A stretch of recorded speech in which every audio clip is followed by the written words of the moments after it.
Good evening, friends.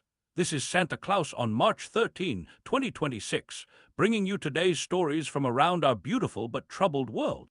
A glance at history reminds us that on this day, many conflicts have begun and ended, from the Battle of Oosterweel in 1567 to the Moscow Peace Treaty ending the Winter War in 1940. How fitting that today we reflect on current conflicts seeking resolution, with our prayers for peace in our hearts. In Cuba, a small light of hope shines as President Diaz-Canel has confirmed talks with the United States. The island nation, just 90 miles from Florida, faces severe economic hardship with widespread power outages affecting its 10 million souls. How wonderful it would be if these discussions, which Diaz-Canel describes as being on the basis of equality and respect, might bring relief to the Cuban people who have suffered so much. Remember, my friends, that even in the most difficult negotiations, treating one another with dignity opens doors that force cannot. Meanwhile, in our own United States, economic challenges persist. The latest figures show inflation remains above the Federal Reserve's target, with prices up 2.8% compared to last year.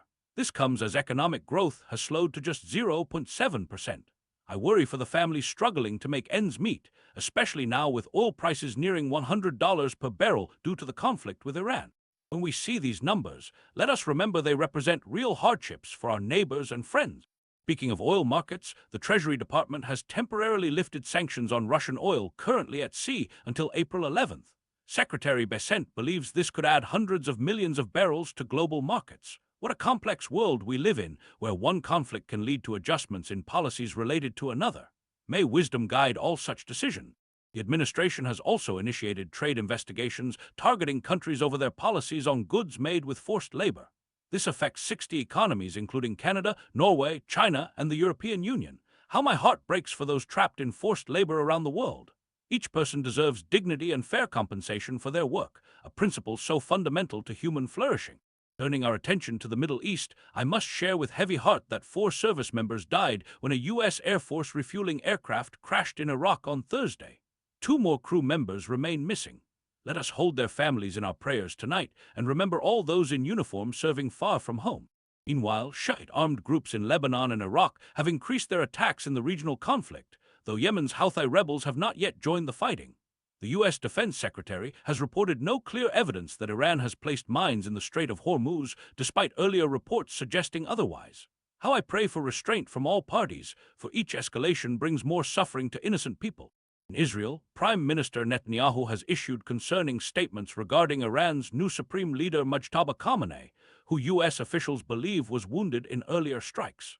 We must remember that even in conflicts, we are called to see the humanity in our adversaries and seek paths to peace rather than further violence. Tragically, a French soldier, Chief Warrant Officer Arnaud Friand, was killed in northern Iraq, with several others wounded. President Macron has called the attack unacceptable, noting the soldiers were there to fight terrorism. Each life lost leaves behind loved ones who will feel that absence forever. On a different note, a Reuters investigation has been searching for the identity of the renowned artist Banksy, who created striking murals in war-torn Ukrainian villages. Even amid destruction, art reminds us of our shared humanity and capacity for creativity.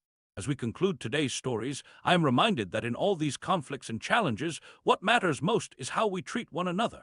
Whether in international relations or our daily lives, compassion and understanding build bridges where walls have stood. In this season of renewal, may we each find ways to be peacemakers in our own corners of the world. Until tomorrow, this is Santa Claus wishing you a warm good night from the North Pole.